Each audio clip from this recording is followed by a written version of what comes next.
Melanie, tell everyone a little bit about you.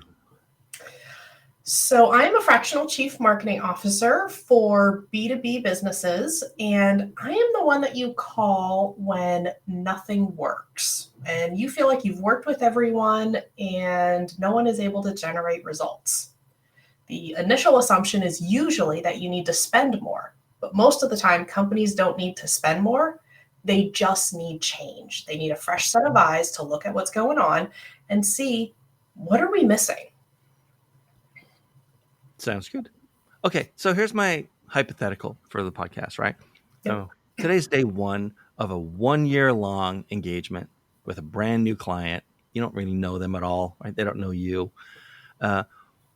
What kind of things what kind of issues or problems do you normally go looking for in the first 3 months?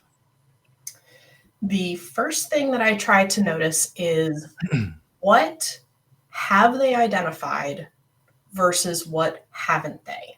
When I work with my clients, they're usually super proud about 1 to 3 things. And they think that this is what works or doesn't work. And then there's another 1 to 3 things where absolutely everything is wrong. And and it's like they funnel their blame on one of those 3 things. And it's like, okay, you're a little too excited about these 6 things that we're talking about. Let's dive into each of those, identify a quick win, and then let's look a little deeper, because usually it's not in the order that you think it is. All right, makes sense. Hey, William. Hi. Hey, Dean. How are you? Good, thank you. Can you tell folks a little bit about you, and then I'm going to give you a variation of that same hypothetical. Yeah, great. So I am also a fractional CMO focused on B2B primarily. I do have some B2C and D2C experience. And I specialize in professional services and SaaS technology for the most part. I do have other industry experience, but those are the 2 where I probably provide the most value. And CEOs call me when they are trying to scale and they lack a strategy and they lack the capability, or their team lacks the capability to really execute on marketing campaigns, and they're just struggling. So they call me when they want to scale. All right, fair enough. That sounds excellent, by the way. Here's my variation on that hypothetical. So it's still day one. You signed a 1 year engagement, brand new client. Like, you don't know them really. They don't know you. Right? One of the big things that's kind of different around fractional CMOs versus hiring a full-time CMO is that fractional CMOs very acutely feel the need to put some wins on the board fast, right? They do not have like a long 6-month ramp-up time, pretty much never, right? Yeah. And no matter how good they are, it's out of like the political game inside a company. So they need to put wins on the board fast. And so, like, what do you normally look at for, what's your sort of preferred way to put wins on the board in the first 3 months or so? Yeah, I think there's a couple things. One is a lot of times a CEO will ask us to do certain things. Mm-hmm. And so we will give them what they ask for, and then we'll turn around and give them what they need, or give the organization what they need. And sometimes those 2 things are not the same thing. Many times they're not the same thing, right? And so, one, we want to make sure that we are aligned with what their ultimate goal is, and then be able to identify those areas where we are going to be able to dig in the fastest, provide the most value, ask the right questions, and just know where some of those issues lie within an organization. And that's where our expertise, my experience comes in. It's just knowing, what to ask, who to ask, what to dig into, what to not worry about because they're vanity things, but just really dig in and find those nuggets that are going to put some wins on the board, as well as advance really what we're trying to do from a longer term perspective. Okay. Here's the next part of this hypothetical. Okay. It's day one still. And, unusually maybe we're both on site at company headquarters, and I'm CEO of this company. we're sitting at some like one of those rickety little tables they have in the employee lunchroom because no one cares about the quality of the furniture in their employee break rooms. And I'm looking at you and I'm saying, like, William, here's the thing, man. You've worked with way more CEOs than I've worked with CMOs. Yeah. So tell me, over the next year, like, what should I be doing or what should I stop doing so that we get the maximum amount of value out of the money that we're spending on you? One, thank you for meeting with me face to face, because that's always more powerful than trying to do it over Zoom, especially for that initial meeting. I like to be nice to the people I'm giving money to. Yeah, no, I appreciate it. I appreciate the time and the FaceTime. I know you're very busy. I think there's a couple things. One is the thing to stop doing those what we call random acts of marketing. Just kind of sprinkling pixie dust everywhere and expecting results. Let's step back. Let's understand what we've been doing, what's working, what's not working, and really dig in very fast. And so a lot of times a CEO lacks the patience to really make sure that we can understand what's working, dig in, set a strategy, and then put that strategy in motion. There's a lot of times where I just need leads. I need leads right now. And, tomorrow they're going to find me in the hallway and they're going to go, do we have leads yet? And the answer is no, because it takes a little bit of time. So I think it's one, stop doing the random acts of marketing. Number two, it's have a little bit of patience, know the strategy that we're putting in place, know that we're going to execute against that strategy, but that strategy is going to take a little bit of time. And we're going to see some incremental wins, but you may have to wait 30, 45, 60 days before you start seeing the impact of new leads coming in, because it just takes some time. And then the third thing would be is don't be afraid to ask me questions. Don't be afraid to challenge what I'm saying, what I'm thinking. But definitely do that. But also let me make sure that I can do my job and go ask questions, and don't hold me back from going and talking to people within the organization. Because what I can do is really uncover some hidden gems if you just let me do that. A lot of times the CEO goes, well, I don't want my people impacted. And they don't necessarily know where all the skeletons are hidden. And if we can talk to other people, then that usually will uncover some great things. Of the almost 200 guests that I've talked to in the past 11 months for this podcast, you are literally the only one who replied back as if we were actually in a conversation where I was the CEO. Like, it kind of threw me for a second.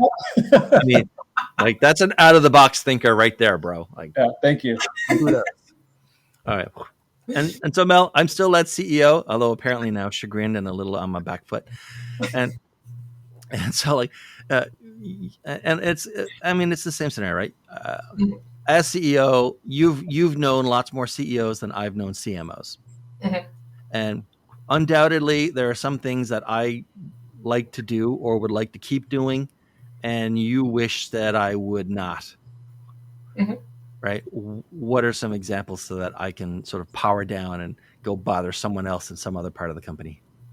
Well, I guess I have to continue the conversation of talking to you as an actual CEO. Really not required, but. So instead of diving right into business, I would have that conversation of just kind of trying to relax them. What I've noticed is with CEOs, marketing is presented in the media as it's simple and easy and everybody should know it and everybody should get it. So often what I've found is CEOs feel an obligation to know and understand something that can be just as nebulous as the deepest, most complicated science that's available. They don't need to understand the details of absolutely everything. They need to understand what it means and how it's relevant to them. So as we start working together, what you're going to notice is I may pause and explain a concept or explain a term or explain a tactic in a way that you haven't heard before. So a couple examples of this.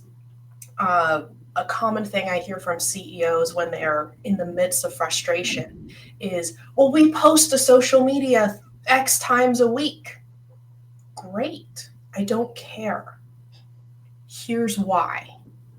Until I know what your company goals are, until I know what your short-term and long-term, meaning 5 years out goals are, I can't tell you if posting to social media 3 times a week is relevant for you.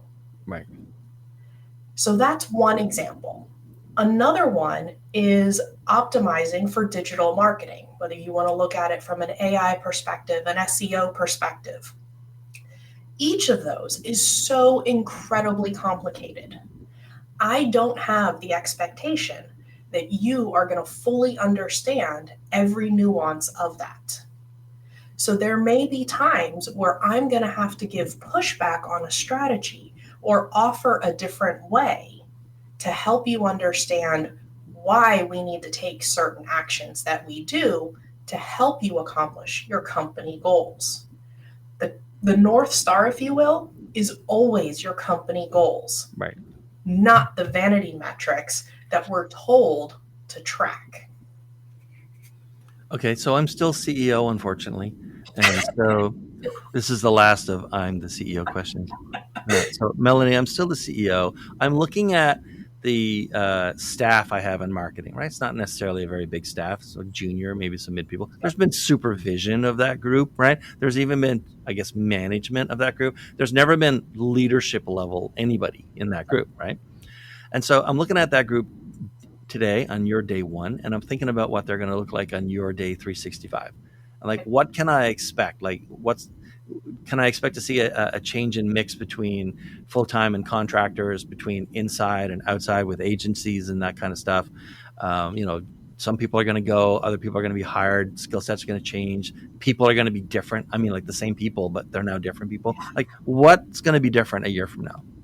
That is a fabulous question. And the reason for that is until I'm brought in, typically what companies end up doing is they assume that they need to pay the cheapest rate for the most specific task. So marketing ends up being task focused instead of strategy focused. And while that may save you money short term, long term, it's kind of hurt you, which is why I'm here. And the reason for that is somebody that is an expert in a task doesn't typically understand how it's connected to the bigger picture or how it's actually connected to other activities that are going on simultaneously within marketing. So, yes, the first thing I'm going to do is I'm going to try to work with the existing team and the existing subcontractors in place.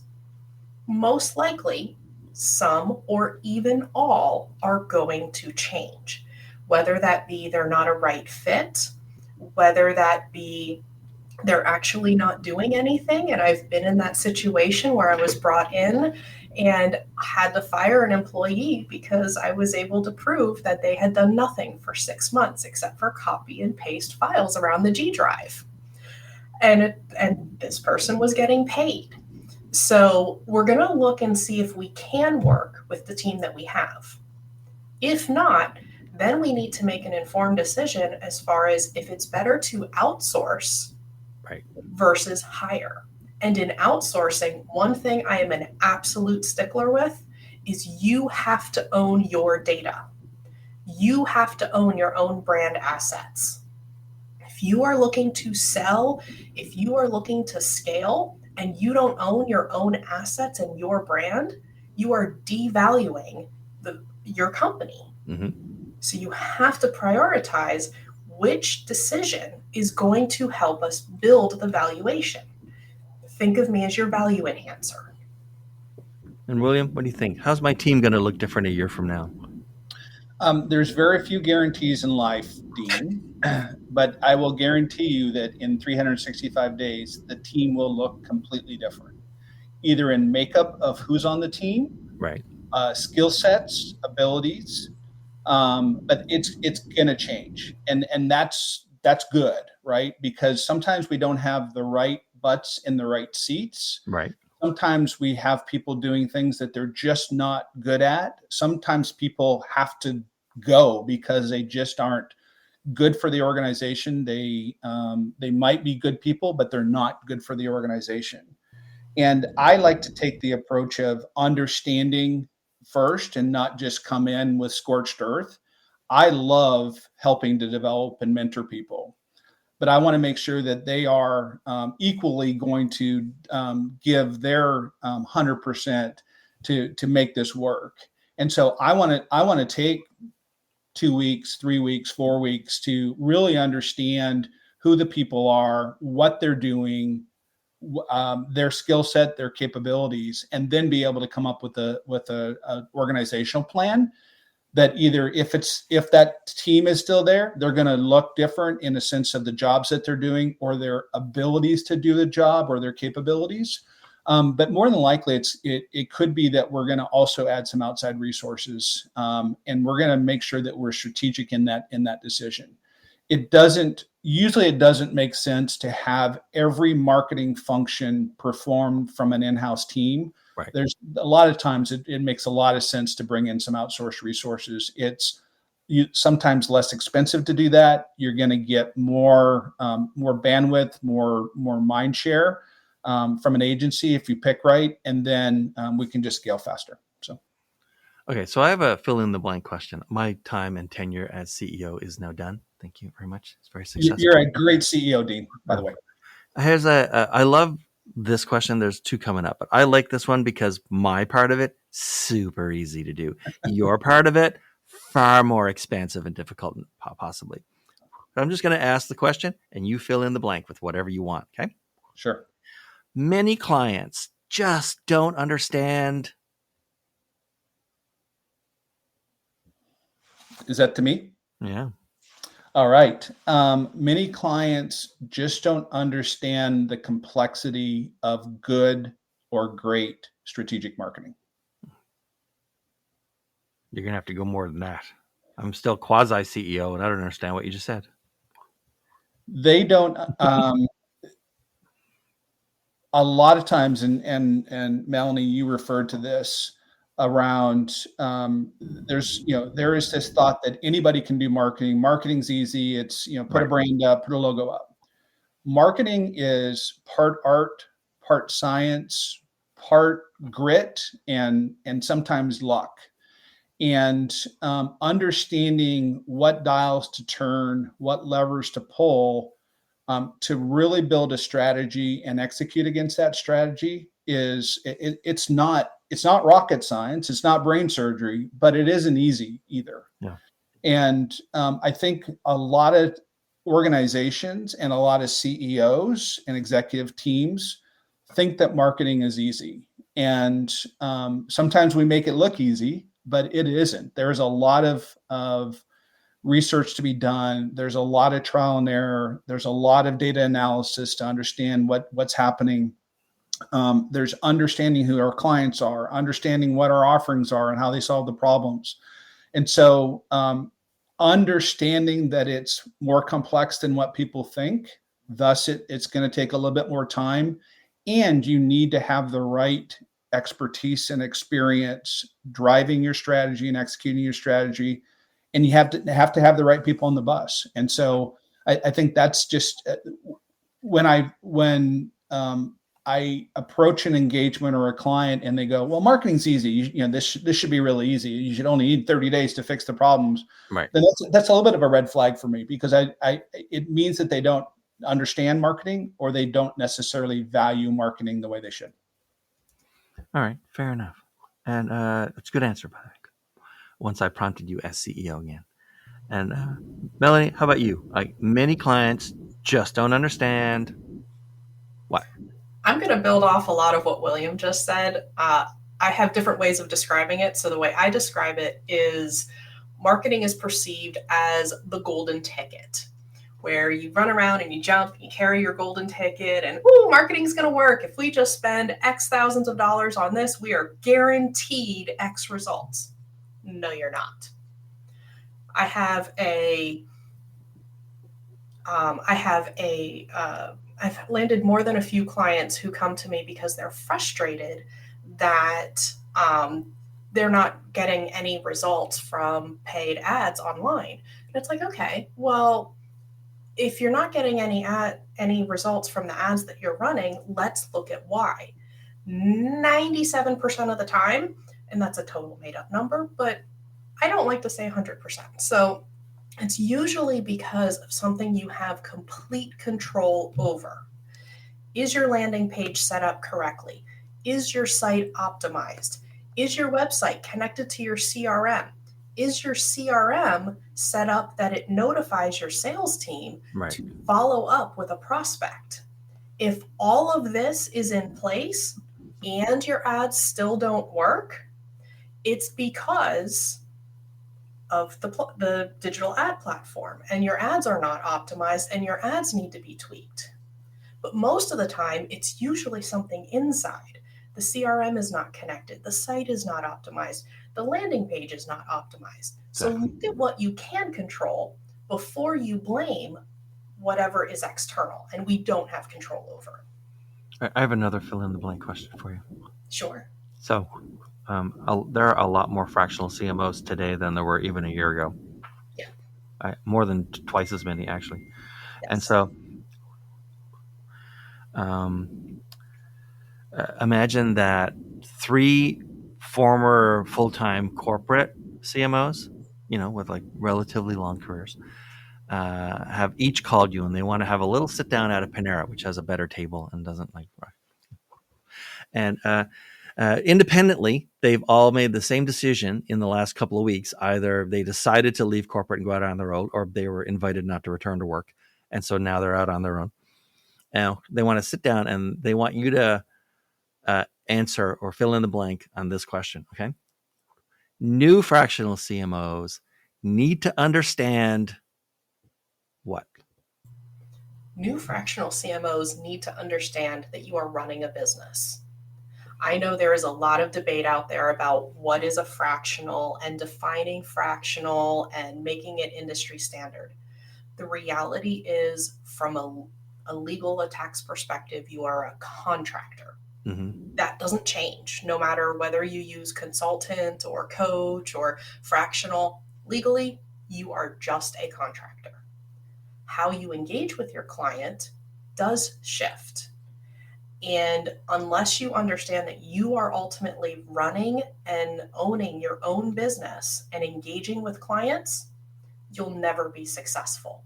Because unlike when you are an FTE, you have to manage your own business and market your own business in addition to working with your multiple clients. And William, what do you think? New fractional CMOs need to understand what? That you need to be a strategic operator for your client. Many times if you're a CMO for a larger organization, you have a great team underneath you. You have all the resources in the world, and you can just lead strategy and let others do all the work. That's not reality. A lot of times I'm helping mid-market businesses, and they don't have a team of 20, 30, 40 people in their marketing team. And so it is roll your sleeves up, sling some emails, make sure that you are in the CRM on a regular basis, looking at results, analyzing results, giving feedback. It is a contact sport as a fractional CMO, because many times you just don't have the resources that you did maybe as a full-time CMO at a larger organization. And I think the second thing is that and probably the biggest challenge that I have found, both as a single shingle as well as working for Chief Outsiders, is you want to deliver 110, 115% for your client. But with a 30-day notice, you could be that engagement could end pretty quickly. And so you always have to be thinking a month, 2 months, 3 months out, and starting to build that pipeline, networking, and those types of things. Because it's a evolution, and I have long tenure for my clients. But I know that ultimately we're going to get them in a great place, and they're going to want to turn over the flying of the plane to their internal team, and that engagement's going to end at some point. And you just got to make sure that you have enough runway to fill that pipeline up as well. it occurs to me that it didn't occur to me to do it at the beginning, but I should disclose that it's very rare, but both Melanie's company and Chief Outsiders are not just my clients, but are like multi-engagement clients at this point. So, you're not here because you're my clients, but it's worth noting that like you're both my clients. So, thanks for your business, by the way. Appreciate it. I like the money. Well, it's interesting, Dean, if I might, that Yeah, sure.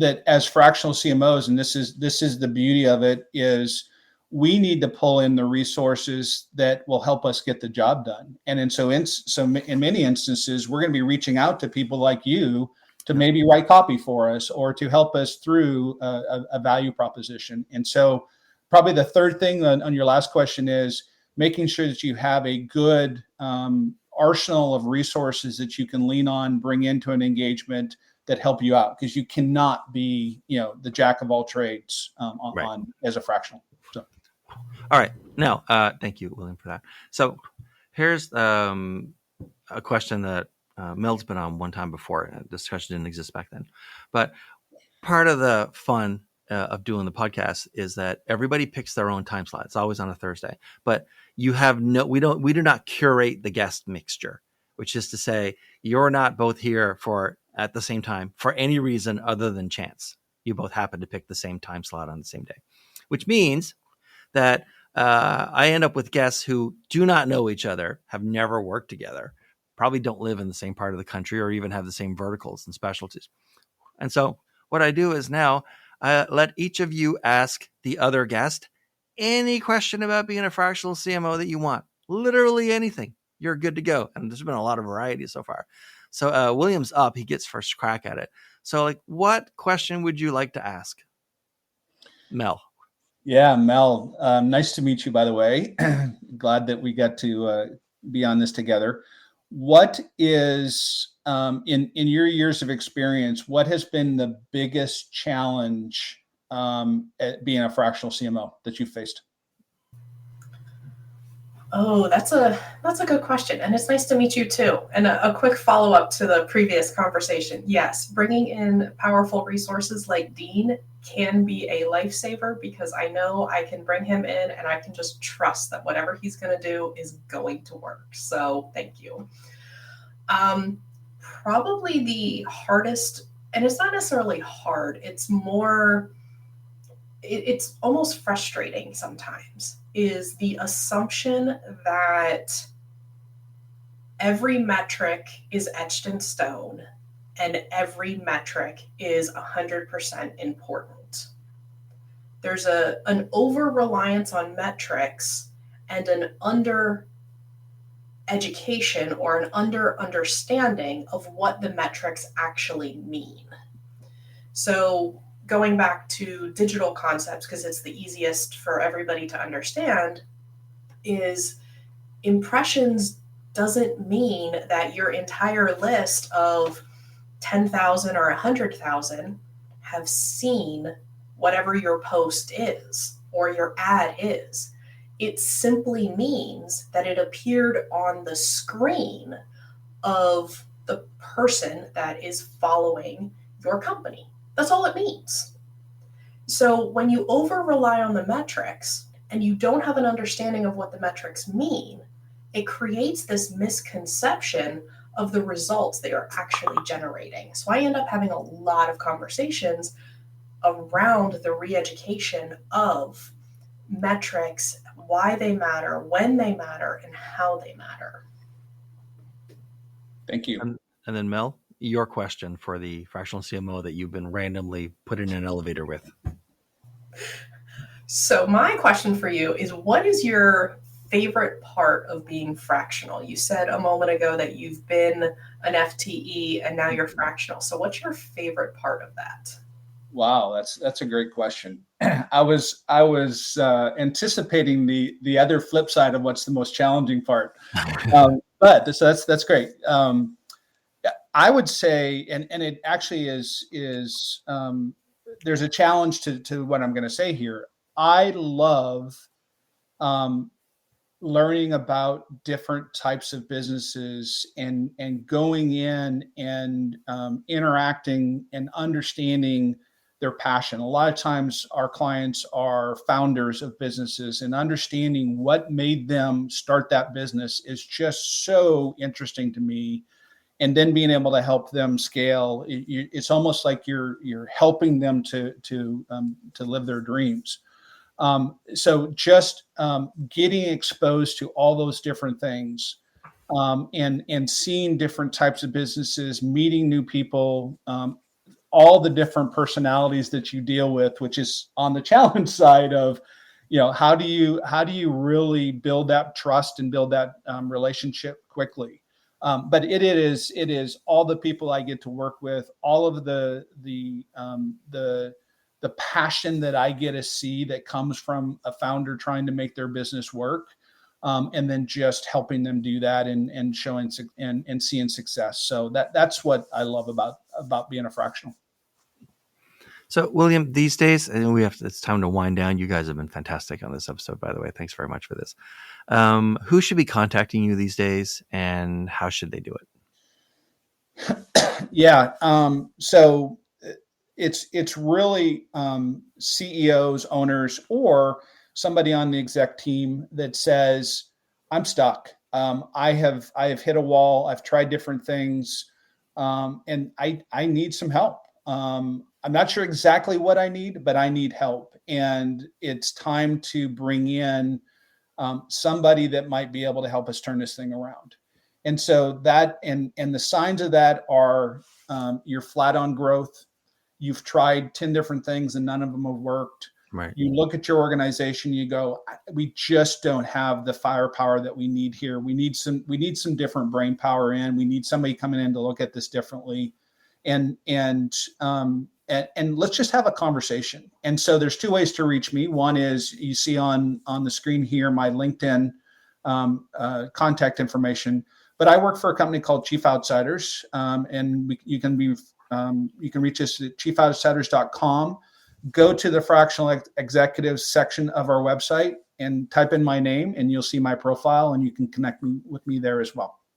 Love to talk with anybody that is facing those challenges that I just said, and conversations are free. That 30 minutes, 45 minutes that we'll spend, trust me, it will be worth the time that you spend talking with me, even if we don't do an engagement. All right, good stuff. And Melanie, who should contact you these days and how? So who should contact me? It is almost always founders, CEOs, COOs, and CROs, Chief Revenue Officers. I am the one that you call when you have tried everything and nothing works, when you have worked with everyone and no one is able to generate results and you don't know why. You think you have done everything and it feels like it is not possible for marketing to work for your business. I typically work with companies that have a complex sales cycle, and I help streamline that. You can find me on my website, omical.com, or also feel free to connect with me on LinkedIn. And I'm looking forward to having that conversation with you guys. All right. Thank you both for being here. This was fantastic. One of my favorites so far. All right. And thanks for watching, everyone. And you're probably seeing this as a clip, but there are thousands of clips now, so you should go watch more. And I'll see everyone next time. Bye.